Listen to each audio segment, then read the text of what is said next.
punya karunia mujizat tetapi tidak punya kemurahan, maka hatinya bisa menjadi orang yang serakah. Bisa menjadi orang serakah. Karena kemurahan itu penting. Yesus itu adalah orang yang murah hati. Dia tidak membeda-bedakan. Karena semua itu sama di hadapan Tuhan Yesus. Dia punya kemurahan. Nah, punya karunia bernubuat. Tetapi kalau tidak punya kebaikan, maka yang menjadi bagian orang itu akan mengintimidasi bagi saudara. Dan ujungnya akan jadi objek penyembahan. Dan itu bukan daripada Tuhan. Sekali lagi. Aku bernubuat kok seperti ini. Tapi kalau tidak punya namanya kebaikan dalam hatinya, ya, maka orang tersebut akan mengintimidasi. Tuhan katakan loh, aku bernubuat seperti ini. Lu buat atau lu buat? Lu buat atau lu buat, saudara? Lu buat. Ya. Ada seperti itu.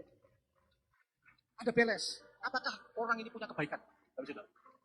Karena ini antara karunia dan karakter ini berjalan bersama, bagi saudara. Kau bisa orang bernubuat, tapi kau harus punya namanya kebaikan. Kalau ujungnya tidak ada kebaikan, bagi saudara, maka dia bisa memanfaatkan banyak orang untuk kepentingan diri sendiri. Ya, kata Tuhan, kamu harus nabur. Kamu harus kesini. Dia bisa memanfaatkan banyak orang, bagi saudara. Tapi lihat, apakah ada kebaikan di tengah-tengah? Apakah ada kebaikan dalam mujizat ini? Dalam karunia untuk bisa bernubuat. Nah, nubuatan itu penting, bagi saudara. Ya, tetapi kebaikan hati, ya, itu membuat kita naik dan tidak turun. Selanjutnya, mempunyai yang namanya karunia membedakan roh.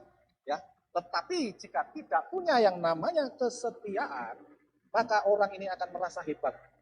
Ya, tetapi ujungnya itu akan memecah belah. Ya. Ini dari sini, ini dari sini. Tapi kalau tidak punya yang namanya kesetiaan, setia adalah ciri utama dari Tuhan Yesus, saudara. Kasih setianya dari Tuhan. Ya, orang bisa punya karunia yang namanya membedakan, tapi jika tidak punya kesetiaan, dia akan memecah belah. Dan juga orang yang punya karunia bahasa roh, ya, berbahasa roh, tetapi tidak memiliki kelemah lembutan, ya, ketika tidak mempunyai kelemah lembutan, maka orang itu akan menjadi yang namanya sombong. Ya. Katakan kiri kananmu, jangan sombong. Ya, merasa lebih dari pihak lain. Hati-hati nih yang suka, yang punya karunia berbahasa roh. Ya. Karena yang ditembak ini bisa. Ya. Kelemah lembutan. Lawannya kesombongan.